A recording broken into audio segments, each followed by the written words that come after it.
As Russian bombers taunt Britain by flying on the edges of UK airspace, Defence Secretary Michael Fallon has warned of the dangers being posed to Britain and the former Soviet satellites in the Baltics.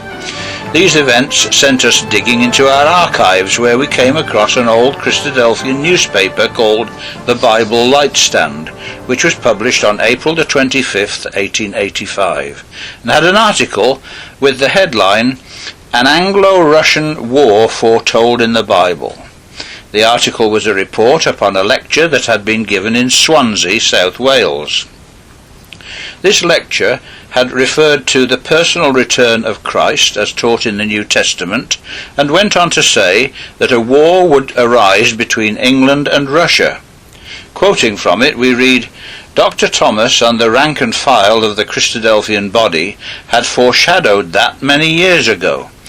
The Magog of the Bible was Germany, the Meshech of the Bible was Muscovy, Tubal was Tobolsky or Siberia, Gomer was modern France, and England was the Tarshish of the Scriptures.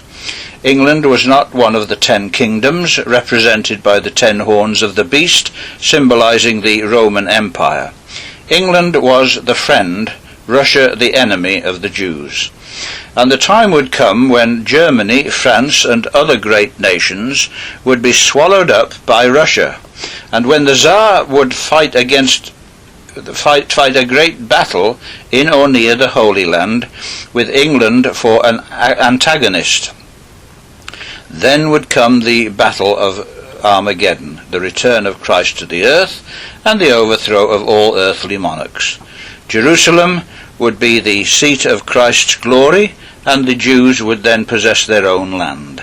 The speaker, in conclusion, pressed upon the hearers the gravity of the times and urged them to be watchful for the return to the earth of Jesus Christ. Well, Christ did not return in 1885, of course, but as we look at events now, 130 years later, the signs that were looked for by Christadelphians are now more relevant than ever. The words of the prophet Habakkuk are worth noting. He said, "I will stand upon my watch, and set me upon the tower, and will watch to see what he will say unto me, and what I shall answer, when I am reproved. And the Lord answered me and said, Write the vision, and make it plain upon tables, that he may run that readeth it. For the vision is yet for an appointed time, but at the end it shall speak and not lie. Though it tarry, wait for it, because it will surely come, it will not tarry." Dr. Thomas, who was mentioned in that lecture, had written as follows in 1849 book Elpis Israel.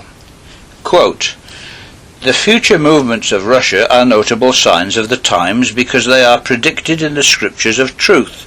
The Russian autocracy in its plenitude and on the verge of dissolution is the image of Nebuchadnezzar standing upon the mountains of Israel, ready to be smitten by the stone. When Russia makes its grand move for the building up of its image empire, then let the reader know that the end of all things as at present constituted is at hand.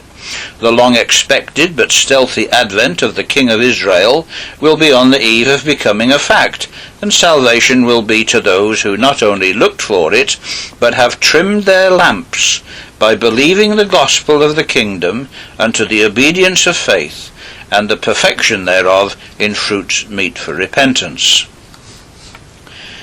As we now see Russia provoking Britain and behaving aggressively in the Ukraine, it is not only a sign to us that Russia is about to build up its empire, that empire that is described in Ezekiel 38 verses 1 to 7, but it is also telling us to prepare ourselves for the return of Jesus Christ.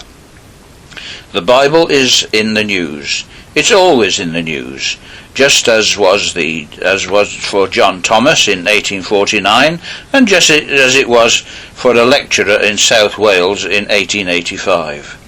The vision is plainly set forth in the Bible, and though it tarry, though it may seem slow in coming to pass, wait for it, because it will surely come, it will not tarry. This has been Paul Billington bringing you this week's edition of the Bible in the News.